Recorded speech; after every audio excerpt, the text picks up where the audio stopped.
Welcome students. आज आपण पुढच्या व्हिडिओमध्ये नव्या टॉपिकला सुरुवात करणार आहे.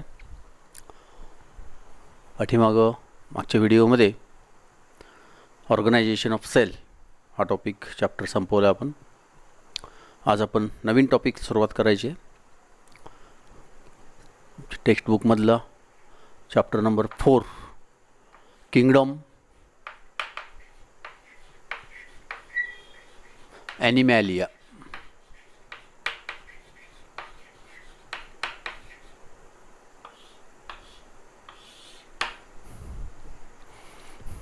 Animalia kingdom.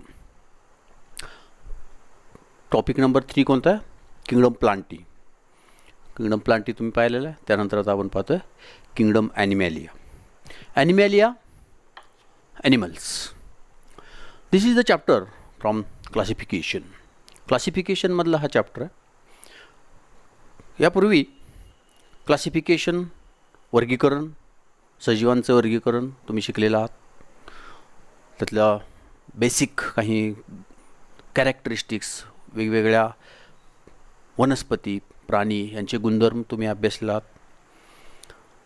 यापैकी किंगडम प्लांटीमध्ये तुम्ही प्लांटशी रिलेटेड प्लांटचे वेगवेगळे डिव्हिजन्स आणि त्याचे सगळे वेगवेगळे फॅमिलीज, जनरा, डिव्हिजन लेवलपर्यंत प्लांटचं क्लासिफिकेशन तुम्ही शिकलात.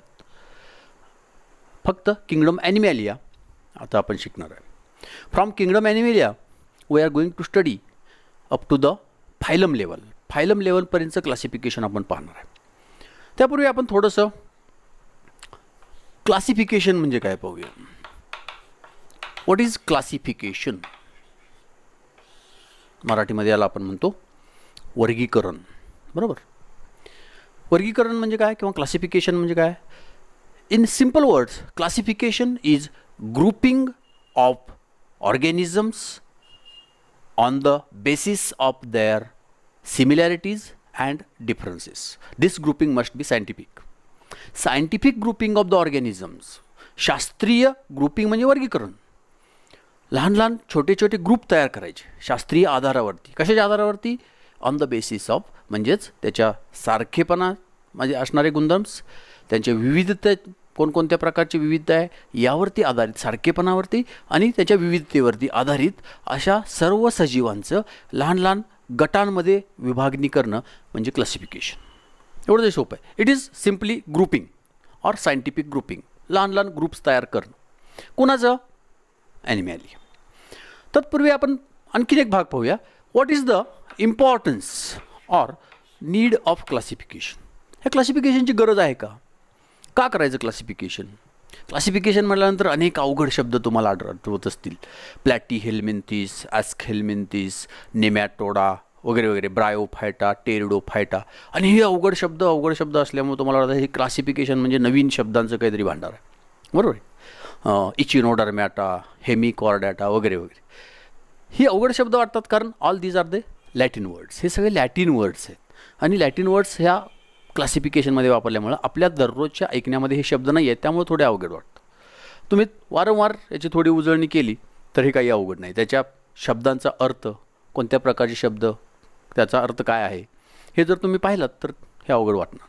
बऱ्याच गोष्टी, आता काही वेगवेगळे गॅजेट्स आलेत, मोबाईल्स आलेत, त्यामध्ये अनेक गोष्टी अवघड आहेत, मात्र त्या तुम्हाला पटकन कळतात कारण तुम्ही वारंवार ते पाहता. त्याच पद्धतीने हे नेहमी त्याकडे लक्ष दिलं तर हे खूप सोपं आहे. आणि पाहूया आपण कशा पद्धतीने. What is the need for the classification. हे गरजेचं आहे का? आपल्या दररोजच्या जीवनामध्ये अनेक ठिकाणी क्लासिफिकेशन आपल्याला आढळतं. फॉर एक्झाम्पल आपण काही एक्झाम्पल पाहूया. तुम्ही 10वीला असताना तुमची प्रॅक्टिकल परीक्षा झालेली आठवत असेल तुम्हाला. Board practical exams. शाळेमध्ये बोलवून तुमचे बॅच वाईज प्रॅक्टिकल घेतलं होतं. बरोबर. त्यावेळी तुमच्या बॅचेस पडल्या होत्या की अखंड एखादा वर्ग पूर्णच्या पूर्ण एका वेळी प्रॅक्टिकलला जातो का आठवा परीक्षेला? नाही जातो. रोल नंबर किंवा exam number something to something एक 18 ते 20 मुलांची बॅच केली जायची. पहिल्या बॅचचं प्रॅक्टिकलचं एक्झाम 11 ते 2, दुसऱ्या बॅचचं प्रॅक्टिकलचं एक्झाम 2 ते 5 वगैरे वगैरे. अशा पद्धतीनं व्हायचं तुमचं. म्हणजेच you were classified into the different batches during your 10th practical examination. मग असं का केलं होतं? एका वेळेला आता वर्गामध्ये 60 विद्यार्थी आहेत समजा, एका वेळेला 60च्या 60 विद्यार्थ्यांचं फिजिक्सचं प्रॅक्टिकल किंवा सायन्सचं प्रॅक्टिकल का झालं नाही? कारण आपण घेऊ शकत नाही, कारण एवढ्या मोठ्या लॅब अवेलेबल नसतात. फार तर 18 ते 20 मुलं प्रॅक्टिकल करू शकतात. त्यामुळं संख्या जास्त आहे, त्यामुळे त्यांची लहान लहान गटांमध्ये विभागणी केली आणि त्या प्रत्येक गटांचं प्रॅक्टिकल एक्झाम घेतलं गेलं. You were classified there. आणखी काही एक्झाम्पल्स आहेत. फॉर एक्झाम्पल लायब्ररी, ग्रंथालय. ग्रंथालयामध्ये बघा जवळजवळ 15-20 हजार 25 हजार लाखभर पुस्तकं असतात आणि ह्या एखाद्या पुस्तकाचं नाव घेऊन तुम्ही ग्रंथपालाकडे जाता. तिथं ग्रंथपाल काय करतो? तुमच्या पुस्तकाचं नाव बघतो. For example wings of fire पुस्तकाचं नाव सांगितलं तुम्ही ग्रंथपाल, हार्डली 5 मिनटामध्ये ग्रंथपाल काय करतो? त्या ठराविक ठिकाणाहून पुस्तक आणून तुम्हाला देतो. त्यानं कसं शोधलं ते? Because of classification. All the books in the library, they are well classified and arranged into their respective cupboards or places. ठराविक ठिकाणी त्यांचं क्लासिफिकेशन करून त्यांची मांडणी केलेली असते, नसते तर सापडणार नाही. For example he classification system त्याला माहिती आहे म्हणून समजा तुम्ही 5 मिनटासाठी किंवा 1 तासासाठी ग्रंथपाल झालात आणि तुम्हाला कोणतरी सांगितलं विंग्ज ऑफ फायर, अग्निपंख हे पुस्तक मला पाहिजे. किती वेळ लागेल तुम्हाला शोधायला? किमान 2 तास तरी लागतील. पहिल्या कपाटापासून शोधायला लागेल तुम्ही अग्निपंख अग्निपंख अग्निपंख. कसं सापडेल? कारण त्याचं क्लासिफिकेशन सिस्टीम तुम्हाला माहिती नाही आहे. ते जर माहिती असेल तर पटकन तुम्ही जाऊन आणू शकाल. म्हणजे जर एखाद्या वेळेला ह्यूज नंबर असेल, if there are any things certain things in huge numbers, the classification is must. आणखी एक एक्झाम्पल आहे इन केमिस्ट शॉप, औषधाची दुकानं. औषधाच्या दुकानामध्ये गेला तुम्ही, लहानचं प्रिस्क्रिप्शन डॉक्टरचं दिलात, हार्डली 1 मिनटामध्ये त्या फार्मासिस्ट तुम्हाला औषधाचं ते पर्टिक्युलर औषध आणून दिली. बिकॉज तिथं किती असतात औषधं? प्रचंड संख्या असते. गोळ्या असतात, तरी कॅप्सूल, टॅबलेट्स वगैरे वगैरे वगैरे. तिथंसुद्धा all the drugs they are classified and arranged. त्यांचं क्लासिफिकेशन केलेलं असतं. देर आर डिफरंट क्लासिफिकेशन सिस्टीम. म्हणजे ज्या ज्या ठिकाणी खूप मोठ्या प्रमाणावर संख्या जर एखाद्या ठिकाणी असेल आणि त्याचा स्टडी करायचा असेल, वैयक्तिक पर्टिक्युलर एखाद्या भागापर्यंत आपल्याला जायचं असेल तर क्लासिफिकेशन शिवाय पर्याय नाही. इथं तर काय आहेत? सजीवांची संख्या, आपण ॲनिमल्स पाहतोय, ॲनिमल्स असतील there are about 1.2 millions different animals are there. म्हणजे जवळजवळ 12 लाख वेगवेगळ्या प्रकारचे प्राणी आहेत. वेगवेगळ्या प्रकारचे म्हणतोय, म्हणजे एका वारुळात 12 लाख मुंगी असतील असं नाही, मुंगी म्हटल्यानंतर एक म्हणायचं. 12 लाख वेगवेगळ्या प्रकारचे प्राणी नोन ज्ञात असणारे आहेत. अननोन किती आहेत माहिती नाही. मग इतक्या मोठ्या प्राण्याच्यामध्ये एखाद्या पर्टिक्युलर प्राण्यांचं जर आपल्याला स्टडी करायचं असेल, त्याच्यापर्यंत जायचं असेल, त्याचे कॅरेक्टर्स चेक करायचे असतील, त्याची माहिती घ्यायची असतील, तर आपल्याला हे शक्य नाही विदाऊट क्लासिफिकेशन. त्यांचं ग्रुपिंग केल्याशिवाय, क्लासिफिकेशन केल्याशिवाय हे शक्य नाही. म्हणून याला म्हणतात need for the classification. All the animals they are classified into 2 general groups, non Chordata आणि कॉर्डेटा. नॉन कॉर्डेटा आणि कॉर्डेटा अशा 2 भागामध्ये, 2 मोठ्या डिव्हिजनमध्ये सगळे ॲनिमल्स पहिल्यांदा विभागले गेले on the basis of presence or absence of notochord. Notochord किंवा नरोकॉर्ड म्हणजे काय? Notochord is the stiff rod like structure which is made up of vacuolated cells and which is present throughout the length of body. म्हणजे काही प्राण्यांच्यामध्ये अपृष्ठवंशी आणि पृष्ठवंशी असे 2 मुख्य ग्रुप पडतात, म्हणजे नॉन कॉर्डेटा आणि कॉर्डेटा. पृष्ठवंशी प्राण्यांच्यामध्ये नोटोकॉर्ड नावाचं एक ऑर्गन त्यांच्या शरीरामध्ये त्याच्या लेंथ वाईज असतो. हे एक स्टिफ म्हणजे असं भरीव अशा प्रकारच्या व्हॅक्युलेटेड सेल्सनी बनलेलं स्ट्रक्चर असतं आणि त्याच्या असण्या किंवा नसण्यावरून हे प्राण्यांची ग्रुपिंग केले. There must be certain criteria for classification. Classification करण्यासाठी काही क्रायटेरिया म्हणजे काय? निकष. काही निकष असले पाहिजेत. आता आपण थोड्या वेळेच उदाहरण घेऊया. पहिलं एक्झाम्पल आपण घेतलं कोणतं? प्रॅक्टिकल बॅचेसचं तुमच्या, बरोबर. When you are classified into different batches in the 10th practical examination, on which criteria you were classified into different batches? कशाच्या आधारे तुमच्या वेगवेगळ्या बॅचेस पाडले होते? You are classified on the basis of your exam numbers. तुमच्या exam नंबरनुसार तुमचे batches पडले होते. म्हणजे for your classification the criteria was exam numbers, बरोबर. किंवा लायब्ररीचं एक्झाम्पल आपण घेतलं, on which criteria they are arranged in two different cupboards or groups. पुस्तकं कशाच्या आधारे किंवा कोणत्या निकषाच्या आधारे अरेंज केले असतील? There are so many criteria, अनेक क्रायटेरियात. On the basis of name of the ऑथरच्या नावानुसार केले असतील, on the basis of alphabetical name of the book बुकच्या नावाच्या ABCD नुसार मांडणी केली असेल. On the basis of the subject of the book, कुठल्या प्रकारचं पुस्तक आहे, म्हणजे कादंबरी आहे का नाट्यछटा आहेत की आणखी ललित साहित्य आहे, कुठल्या प्रकारचे पुस्तक आहे त्यानुसार देर आर सो मेनी क्रायटेरिया, अनेक क्रायटेरियावरती. औषधांचंही तसंच आहे, वेगवेगळ्या गुणधर्मानुसार त्यांची विभागणी. कोणतीही औषधं कशी ठेवून चालतील का? नाही चालणार. ठराविक प्रकारची औषधं म्हणजे एकतर अल्फाबेटिकली सुरू असणारे असले पाहिजेत, वेगवेगळ्या रोगांच्या आधारावरती असली पाहिजेत, वेगवेगळ्या कंपन्यांच्या नावानुसार. There must be certain criteria, काहीतरी निकष हे क्लासिफिकेशन करत असताना वापरला पाहिजे. आणि ते क्रायटेरिया आपण क्लासिफिकेशनचे कोणते आहेत ते पाहूया. On the basis of which all the animals are classified. We are going to see the criteria. First, कशाच्या कोणत्या निकषाच्या आधारे आपण क्लासिफिकेशन करतो आहे ते पाहूया. First,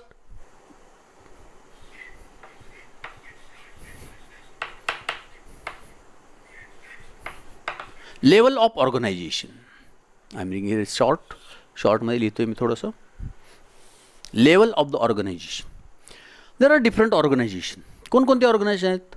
sale organization, tissue organization, cell tissue organization, tissue organ organization, system organization.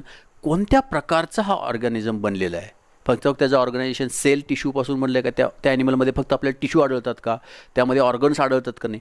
कोणत्या प्रकारचं ऑर्गनायझेशन त्यामध्ये आढळतं? फक्त पेशींपासून बनलं आहे, टिश्यू बनलेलेच नाही आहेत, अशा प्रकारचं ऑर्गॅनिझम आहे का? कोणत्या प्रकारचे टिश्यूपासूनच फक्त बनलं आहे, त्यामध्ये अजून ऑर्गन किंवा सिस्टीम तयार झालं नाही, अशा प्रकारचं ऑर्गॅनिझम आहे का? हे सेल टिश्यू ऑर्गनायझेशन किंवा लेवल्स ऑफ ऑर्गनायझेशन आपल्याला. तर first criteria to classify the animal is the body organization. Second one is the germ layers. Germ layers म्हणजे काय? ज्या वेळेला नवीन ऑर्गॅनिझम तयार होतो, सजीव किंवा प्राणी, ह्यावेळेला काय होतं? पहिल्यांदा झायगोट तयार होतं. First zygote is formed. For example, it is zygote, unicellular diploid nucleus असणार. दिस झायगोट अंडरगोज डिव्हिजन अँड रिडिव्हिजन. त्याच्यामध्ये डिव्हिजन होतं, सेल डिव्हिजन होते, त्याची सेल्सची संख्या वाढते and unorganised mass of cells is formed. ह्याच्यामध्ये डिव्हिजन झाल्यानंतर अशा सेल्सचा एक गोळा तयार होतो.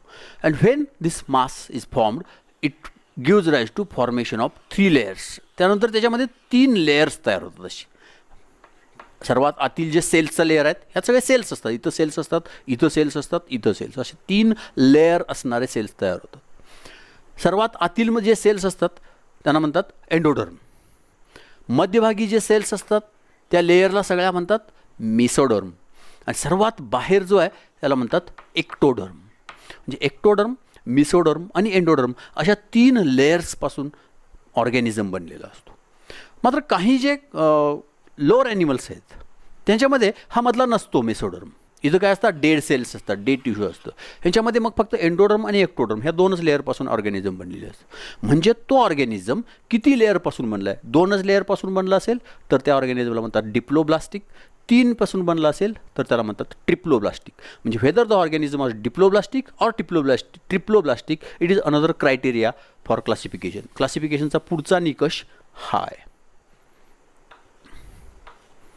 Third, body cavity which is called as coelom. Coelom म्हणजे बॉडी कॅव्हिटी. बॉडी कॅव्हिटी म्हणजे काय? The space which is present in between body wall and the alimentary canal. एखादा ऑर्गॅनिझम, समजा ह्युमन बिईंग आपण मधून कट केलं ह्युमन बिईंग, तर काय दिसेल तुम्हाला? आतमध्ये सगळं पूर्णपणे भरीव असेल का? सगळे सेल्स असतील का? नाही. मध्यभागी काय असणार आहे? तुमचं एलिमेंटरी कॅनल, डायजेस्टिव्ह सिस्टीम असणार आणि त्याच्याभोवती बॉडी वॉल असणार आणि मध्ये पोकळी असते. The space which is present in between body wall and the alimentary canal म्हणजे digestive system is called as coelom. त्या पोकळीला सिलोम म्हणतात. हा सिलोम कसा तयार झालेला असतो? समजा ॲनिमल कसा आहे? ट्रिप्लोब्लास्टिक, बरोबर? तो दाखवतो मी. इनर एंडोडर्म, बरोबर, मिडल मेसोडर्म, कट सेक्शनमध्ये हे आपल्याला दिसतं असं आढळतं. अँड आउटरमोस्ट एक्टोडर्म, बरोबर. एक्टोडर्म, मेसोडर्म आणि एंडोडर्म हे 3 लेयर्स आहेत. काय होतं बऱ्याचदा हा मिसोडर्म हे जे सेल्स जे आहेत हे सेल्स काय होतात, डिव्हाइड होतात and it forms a lining inside the ectoderm. एक्टोडर्मच्या आतील बाजूला सगळे सेल्स लाईन होतात, म्हणजे त्याला अटॅच होतात. आणि काही सेल्स कोणाचे, मेसोडर्मचे, ह्या एंडोडर्मच्या बाहेरील बाजूला अटॅच होतात. The mesoderm divides and it forms the inner lining of ectoderm and outer lining of endoderm. एंडोडर्मच्या बाहेरील बाजूला काही सेल्स अटॅच होतात, एक्टोडर्मच्या आतील बाजूला काही सेल्स अटॅच होतात आणि मध्यभागी ही पोकळी तयार होते इथं. And cavity is formed in between them. This cavity is called as coelom. त्याला सिलोम म्हटलं जातं. मग असं सिलोम असणारे किंवा नसणारे किंवा काही वेळा फॉल्स सिलोम असणारे वेगवेगळ्या प्रकारचे ॲनिमल्स असतात. म्हणजे हे सिलोम असणं किंवा नसणं यावरून सुद्धा आपण ॲनिमलचं क्लासिफिकेशन करतो. It is the next criteria for the classification. It is called as body cavity. Next one is body symmetry.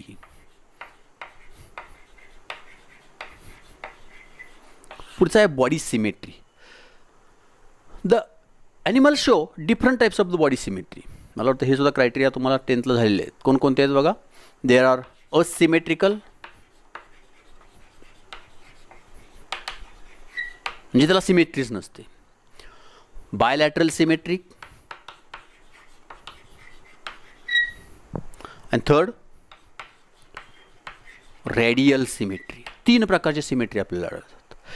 Bilateral symmetry किंवा रेडियल सिमेट्री म्हणजे काय, if you cut the animal in one plane, if 2 equal halves of the animals are formed, it is called as bilateral symmetry. For example, अगदी एक लहानसा diagram दाखवतो मी तुम्हाला.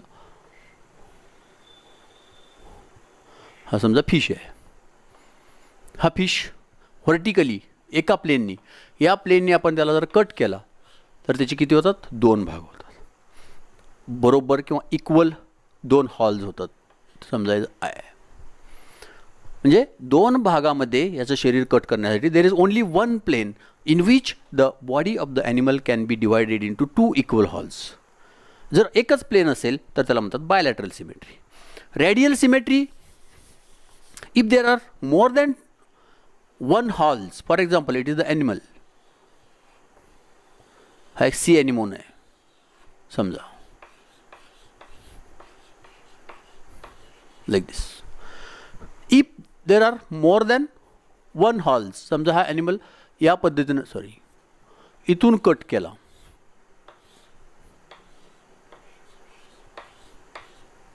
तर याचे 2 इक्वल हाफ होतील, 2 इक्वल भाग होतील. समजा हा ॲनिमल इथून कट केला असा, तरीसुद्धा 2 भाग होतील. समजा हा ॲनिमल इथून कट केला असा, तरीसुद्धा त्याचे 2 भाग होतील. If the animal has more than 1 plane to divide the body of the animal into 2 equal halves, then the animal is called as radial symmetry. And asymmetry, if there is no any plane, हा animal असा आहे समजा,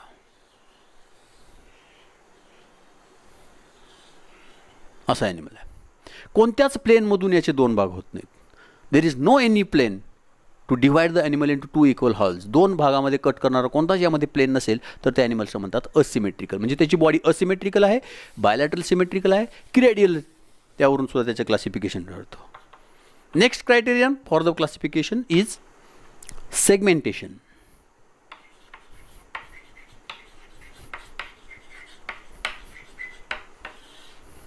मराठीत त्यांना म्हणतात खंड. काही प्राण्यांची शरीर हे खंडाने विभागलेलं असतं. फॉर एक्झाम्पल अर्थवर्म, यामध्ये सेगमेंट्स असतात. The body of the earthworm is divided in the metamerically segmented. ते मेटॅमेरिक म्हणजे काय, इक्वल, होमोलॉगस, एकसारख्या अनेक खंडांनी विभागलेलं असतं. जर सेगमेंट्स असतील द बॉडी इज सेगमेंटेड, जर सेगमेंट नसतील तर नॉन सेगमेंटेड किंवा अनसेगमेंटेड असं आपण म्हणता येईल. And 6th one is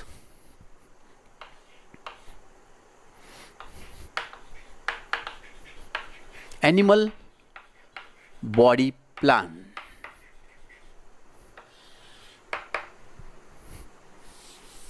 Animal body plan. Here are again different alternatives for animal body plan. First, cell aggregation. Body plan. Cell aggregation body plan. कोणकोणत्या प्रकारच्या ॲनिमल्समध्ये, वेगवेगळ्या ॲनिमल्समध्ये बॉडी ही त्यांची कशा प्रकारे बनलेली असते. Cell aggregation body plan, the cells here do not form tissues. सेल्सचे tissue तयार होत नाहीत. They act separately, individually. Cells individually काम करतात. They do not have any coordination between them. त्यांच्यामध्ये कोणतं कोऑर्डिनेशन नसतं. टिश्यू लेवल तयार होत नाही, सेल लेवल बॉडी ऑर्गनायझेशन येतं आहे. त्यामुळं there is no or very least division of labour. Division of labour म्हणजे कामाची विभागणी केलेली असते वेगळे. आपला डायजेस्टिव्ह सिस्टीम असेल, आपलं डायजेस्टिव्ह सिस्टीममध्ये आपल्या बकल कॅव्हिटीमध्ये दातांचं फंक्शन वेगळं असतं, आपल्या घशाचं फंक्शन वेगळं असतं, अन्ननलिकेचं वेगळं असतं, आपल्या जठराचं वेगळं असतं, आणि ते सायमल्टेनियसली एकमेकाला कोऑर्डिनेशनमध्ये काम करत असतात. अशा प्रकारचं कोऑर्डिनेशन याच्या सेल्समध्ये दिसत नाही. Each and every cell activate separately. तोच तो सेपरेटली काम करतो. टिश्यू लेवल ऑर्गनायझेशन त्यामध्ये नसतं. टिश्यू नसतातच तयार झालेले, ऑर्गन्स नसतात, आणि कोणत्याही प्रकारचं डिव्हिजन ऑफ लेबर त्यामध्ये नसतं. याचं एक्झाम्पल आहे फायलम पोरीफेरा. पोरीफेरा या फायलममध्ये अशा प्रकारचे ॲनिमल्स आपल्याला आढळतात. त्याला म्हणतात सेल ॲग्रिगेशन बॉडी प्लॅन. फक्त ॲग्रिगेशन म्हणजे युनियन, एकत्रित येणं. फक्त सेल्स एकत्रित आलेत आणि त्या ऑर्गॅनिझमचं फंक्शन चालू आहे, वेगवेगळ्या प्रकारचे functions. Second is blind sac body plan.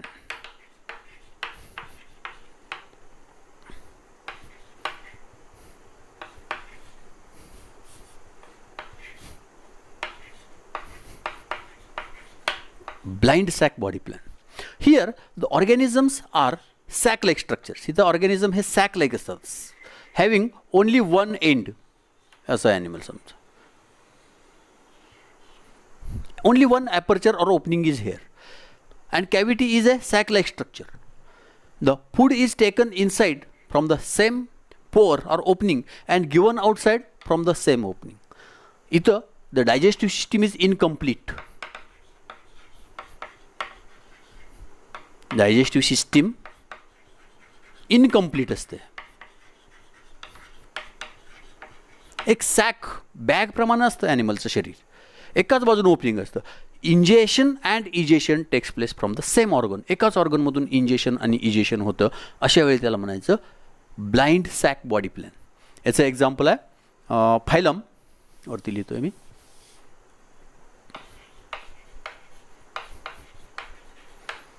निडॅरिया.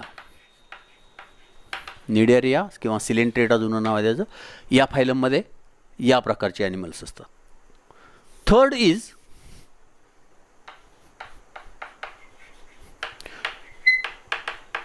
Tube within tube body plan. Tube within tube, एका ट्यूबमध्ये दुसरी ट्यूब म्हणजे काय.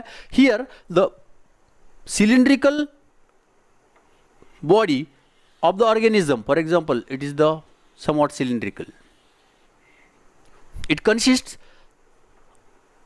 another tube of the alimentary canal or digestive system. हे अशा सिलेंड्रिकल ॲनिमल बॉडीमध्ये तिथं आणखीन एक अशी ट्यूब असते. It is the alimentary canal, like this. The tube within tube, cylindrical body of the animal हे एक ट्यूब झाली, आणि एलिमेंटरी कॅनल ही दुसरी ट्यूब झाली. त्या कॅव्हिटीमध्ये दुसरी ट्यूब फिक्स केलेली आहे. अशा प्रकारचं. हिअर माउथ अँड एनस ॲट टू डिफरंट एंड्स. दोन वेगवेगळ्या एंडला माउथ आणि एनस यामध्ये असतं. पहिला आपण पाहिला होता कोणता, ब्लाइंड सॅक. त्यामध्ये फक्त माउथ किंवा एनस आपल्याला म्हणता येत नाही, कारण त्यातूनच इंजेशन होतं, त्यातूनच इजेशन होतं. इथं ingestion of food takes place from mouth and egestion of food takes place by anus. अशा प्रकारे एका ट्यूबमध्ये दुसरी ट्यूब फिक्स केले असं म्हटलं जातं, आणि म्हणून याला म्हणतात tube within tube body plan. From the phylum Annelida, Annelida onwards. Annelida त्याच्या अगोदरचं ॲस्केलमेंथिस फायलमपासून पुढे सगळे ॲनिमल्स या प्रकारेमध्ये म्हणतात. These are the different criteria for the animal classification. म्हणजे ॲनिमल क्लासिफिकेशन करत असताना कोणकोणते निकष वापरायचे, कशाच्या आधारे ॲनिमल्सचं क्लासिफिकेशन करायचं, त्याचे हे निकष आहेत, आणि या निकषांचा वापर करून सगळ्या ॲनिमल्सचं क्लासिफिकेशन करायचं. All the animals from the kingdom Animalia, they are divided, classified into 11 different phyla. वेगवेगळ्या 11 फायलममध्ये त्यांची विभागणी झाली.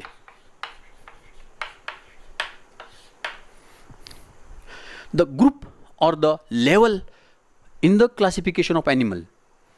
ह्या ॲनिमल क्लासिफिकेशन करत असताना जे ग्रुप तयार करतात, 11 ग्रुप तयार करतात, the single is called as phylum. त्याला म्हणतात phylum. 11 different groups are formed which are called as phyla, plural phyla, singular phylum.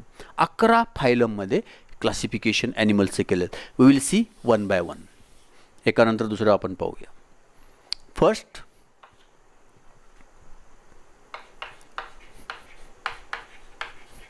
Phylum Porifera. पहिला फायलम आहे फायलम पोरीफेरा. फायलम ज्या वेळेला आपण एक्सप्लेन करतो, कोणताही फायलम क्लासिफिकेशन करत असताना ह्याच्यावरती क्वेश्चन्स तुम्हाला कसे विचारणार आहेत, परीक्षेला काय येणार आहे, सगळ्यात महत्त्वाचा प्रश्न. या चॅप्टरमध्ये तुम्हाला विचारले जाणारे questions, give the characteristics of phylum Porifera. पोरीफेराच असेल असं नाही, 11पैकी कोणतंही येऊ शकतो. Give the characteristics of phylum Porifera असे क्वेश्चन येतील. किंवा distinguish between phylum Porifera and phylum Annelida असे क्वेश्चन विचारू शकतील. किंवा what are the examples of phylum Porifera. Phylum पोरीफेरामधला एखादा एक्झाम्पल दिला जाईल किंवा एक्झाम्पल विचारले जातील. प्राण्यांची नावं विचारली जातील किंवा प्राण्यांचं नाव दिलं जाईल, त्याचा फायलम विचारलं जाईल.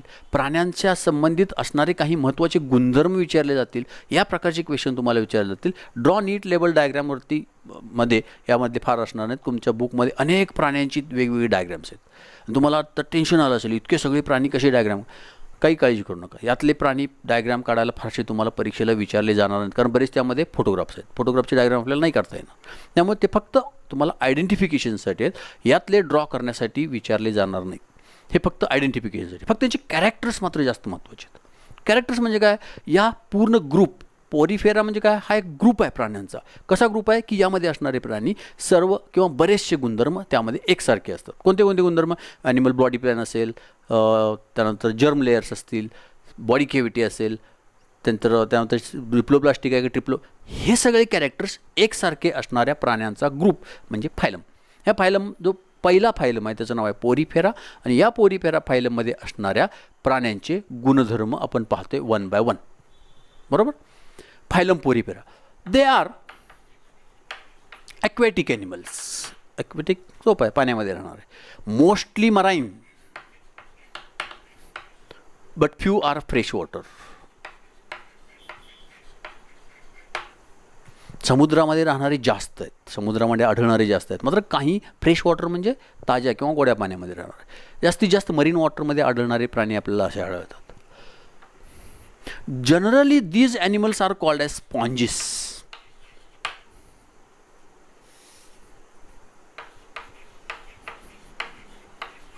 त्यांना स्पॉन्जेस म्हटलं जातं. स्पंज मराठीमध्ये ऐकलं जातं.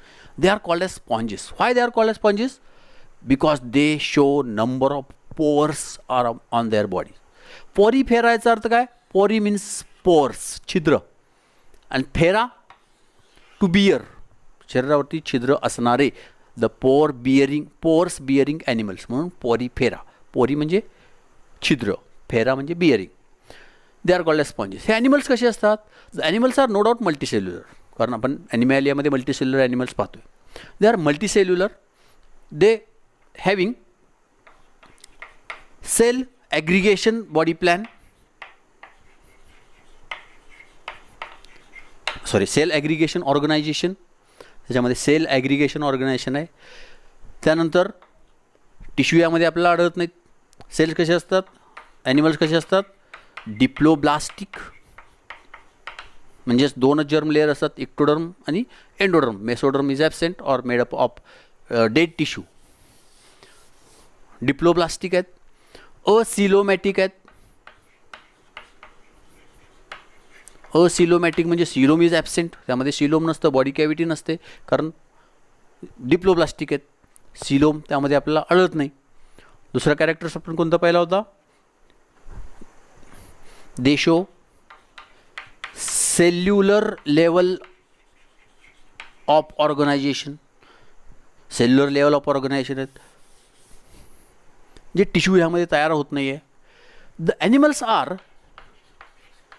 सेडेंटरी. सेडेंटरी म्हणजे काय? Sedentary means fixed.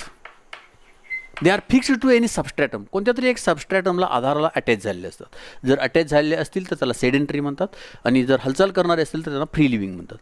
The animals from the kingdom they are fixed, ते हलत नाहीत. एका कोणत्या तरी ऑब्स्ट्रॅकल, खडक असेल, दगड असेल, दुसरा ॲनिमल असेल, कोणत्या तरी एका आधारावरती हे नेहमी फिक्स झालेले असतात, त्यांना म्हणतात सेडेंटरी.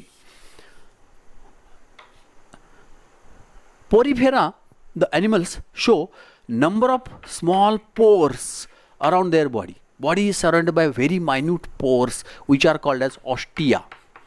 त्यांना ऑस्टिया म्हणतात. संपूर्ण शरीरावरती छिद्र असतात म्हणून तर त्यांना पोरीफेरा म्हणतो आपण. ऑस्टिया म्हणजे लहान लहान छिद्र असतात. And the water enters into the body of the organism through the ostia and enters into the cavity. त्याच्या मध्यभागी cavity. If you take the section they are like this, हे असं section असेल. हे animal जर तुम्ही diagram काढलात तर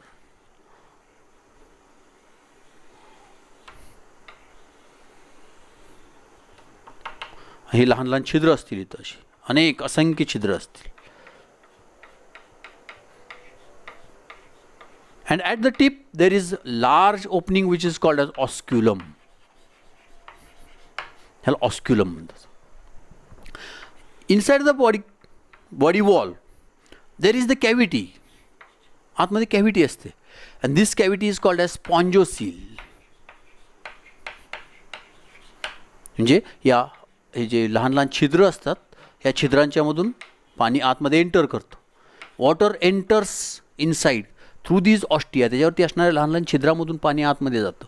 and the inner lining of the spongocoel, हे स्पॉन्जोसीलच्या बाजूला जी लाइनिंग आहे ह्यामध्ये स्पेशलाइज्ड फ्लॅजेलेटेड सेल्स असतात. These flagellated cells are called as choanocytes. हे असे सेल्स आहेत, there nucleus and they have flagella. म्हणजे इथं फ्लॅजेला असणारे सेल्स असतात इथं. And the movement of the flagella bears the current, water current here. इथं वॉटर करंट निर्माण होतं. आणि या वॉटरमध्ये असणारे फूड मटेरियल हे कोयानोसाइट्स डायजेस्ट करतात. Choanocytes bring about digestion of the food material. Specialised cells असतात आणि तेच डायजेशन घडवून आणतात. एक्सक्रिटरी सबस्टन्ससुद्धा या वॉटरमध्ये सोडले जातात. And then water is given out through the osculum. त्या ऑस्क्युलममधून वॉटर बाहेर टाकलं जातं. अशा प्रकारे ह्याला काय असतात, जास्तीत जास्त ऑस्टिया अँड एकच ऑस्क्युलम. अनेक ऑस्टिया, एक ऑस्क्युलम, आणि मध्ये असणारा जो पोकळी असते त्याला स्पॉन्जोसील म्हणतात. The body of the animal it is supported by certain structures which are called as spicules. ह्यांच्या शरीरामध्ये आधारासाठी स्केलेटन म्हणजे स्पिक्युल्स असतात. हे स्पिक्युल्स म्हणजे there are very needle like structures. काही निडल लाईक स्ट्रक्चर्स असतात. वेगवेगळ्या आकारामध्ये हे असेच तुम्हाला स्ट्रक्चर दिसतात. अँड दीज स्पिक्युल्स दे आर कॅल्कॅरियस, म्हणजेच कॅल्शियम कार्बोनेटपासून तयार झाले असतात त्यांना कॅल्कॅरियस स्टिप्युल म्हणतात. किंवा सिलिसियस, काही स्पिक्युल्स सिलिकापासून तयार झालेले असतात. Or in some sponges or in some poriferans they are made up of proteinous spongin fibres. म्हणजे शरीराच्या आधारासाठी अशा वेगवेगळ्या आकारामध्ये तुम्हाला स्ट्रक्चर्स दिसतात. आणि हे स्ट्रक्चर्स आहेत हे त्या बॉडी वॉलमध्ये असतात. हे कॅल्शियम कार्बोनेटपासून किंवा सिलिकापासून किंवा ह्या स्पॉन्जिन फायबर्सपासून बनलेले असतात. The reproduction in this animals, हे सगळे त्याचे कॅरेक्टर्स आहेत, आपण पाहतोय one by one. Reproduction, they reproduce asexually by budding and gemmule formation. Gemmule नावाची एक बॉडी तयार होते त्या शरीरापासून आणि त्यापासून नवीन ऑर्गॅनिझमची निर्मिती होते. Budding and gemmule formation is the way of reproduction. Regeneration also takes place. 10th झालेलं आठवतं का बा, रिजनरेशन टाईप ऑफ रिप्रोडक्शन. म्हणजे बाय ॲक्सिडेंट ह्या ॲनिमलचे 2 भाग झाले तर दोन्ही भाग 2 नवीन ॲनिमल्स म्हणून जगू लागतात. ह्याला म्हणतात regeneration, plant like. And sexual reproduction takes place. Sexual reproduction सुद्धा आहे by gamete formation.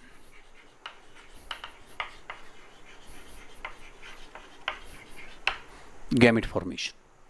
It is about the reproduction. त्यांचं रिप्रोडक्शन दोन्ही प्रकारचं आहे. असेक्शुअली बडिंग जेम्युल फॉर्मेशन खूप महत्त्वाचं आहे. हा वर्ड तुमच्या परीक्षेसाठी विचारला जाऊ शकतो. रिजनरेशन या प्रकारे होतं किंवा सेक्शुअल रिप्रोडक्शनमध्ये गॅमिट फॉर्मेशनच्या साहाय्याने सुद्धा याचं रिप्रोडक्शन होतं.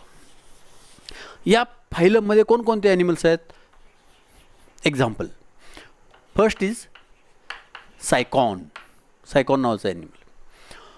सायकॉन it is called a sponge म्हणून तुम्ही यापूर्वी शिकलेला आहेत. It is sedentary animal and lives in the marine water. Marine water animal आहे. Second is Euspongia. It is also called as bath sponge. म्हणजे पूर्वीच्या काळाला आंघोळ करताना हे खरबरीत आणि छिद्र असणार असल्यामुळं आपल्याकडे कसं काही लोक दगड वापरतात अंग घासायला, तसं आंघोळ करताना काही स्पॉन्ज वापरले जायचे. डायरेक्ट त्या युस्पॉन्जियाचा वापर केला जायचा. And one another is Euplectella. These are the different examples. Euplectella examples of the kingdom Animalia. ह्या kingdom Animalia मधले from the phylum Porifera. Phylum Porifera मधले हे 3 कॅरेक्टर्स आहेत. आणखी काही एक्झाम्पल्स तुमच्या बुकमध्ये दिले आहेत. Go through that. आज आपण इथं थांबूया. पुढच्या भागामध्ये आपण आणखी काही फायलमचं पाहूया. कॅरेक्टरिस्टिक्स आपण अभ्यास करूया. Okay, thank you.